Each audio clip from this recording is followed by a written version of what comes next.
Capítulo 2. Depois, passados 14 anos, subi outra vez a Jerusalém com Barnabé, levando também comigo Tito.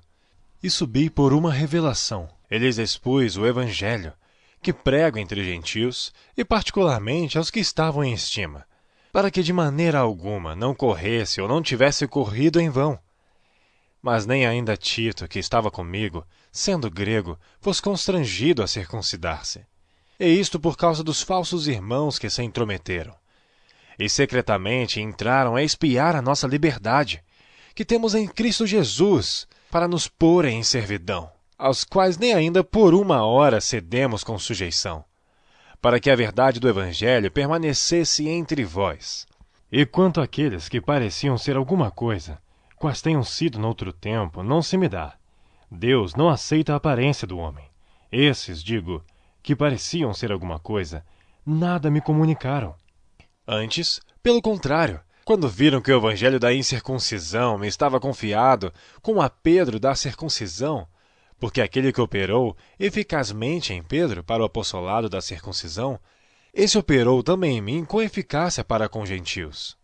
E conhecendo Tiago, Cefas e João, que eram considerados como as colunas, a graça que me havia sido dada, deram-nos as destras, em comunhão comigo e com Barnabé, para que nós fôssemos aos gentios, e eles à circuncisão, recomendando-nos somente que nos lembrássemos dos pobres, o que também procurei fazer com diligência.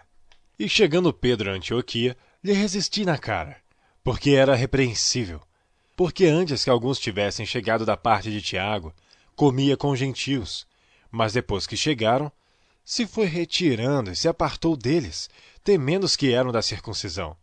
E os outros judeus também dissimulavam com ele, de maneira que até Barnabé se deixou levar pela sua dissimulação. Mas quando vi que não andavam bem e diretamente conforme a verdade do Evangelho, disse a Pedro na presença de todos: Se tu, sendo judeu, vives como gentios e não como judeu, por que obrigas os gentios a viverem como judeus? Nós somos judeus por natureza e não pecadores dentre os gentios.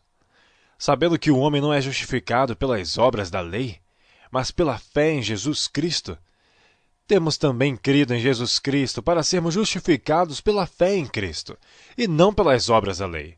Porquanto pelas obras da lei nenhuma carne será justificada.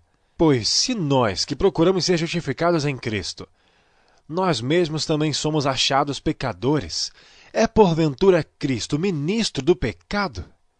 De maneira nenhuma. Porque se torno a edificar aquilo que destruí, constituo-me a mim mesmo transgressor. Porque eu, pela lei, estou morto para a lei, para viver para Deus. Já estou crucificado com Cristo, e vivo não mais eu, mas Cristo vive em mim. E a vida que agora vivo na carne, vivo-a na fé do Filho de Deus, o qual me amou e se entregou a si mesmo por mim. Não aniquilo a graça de Deus, porque se a justiça provém da lei, segue-se que Cristo morreu debalde.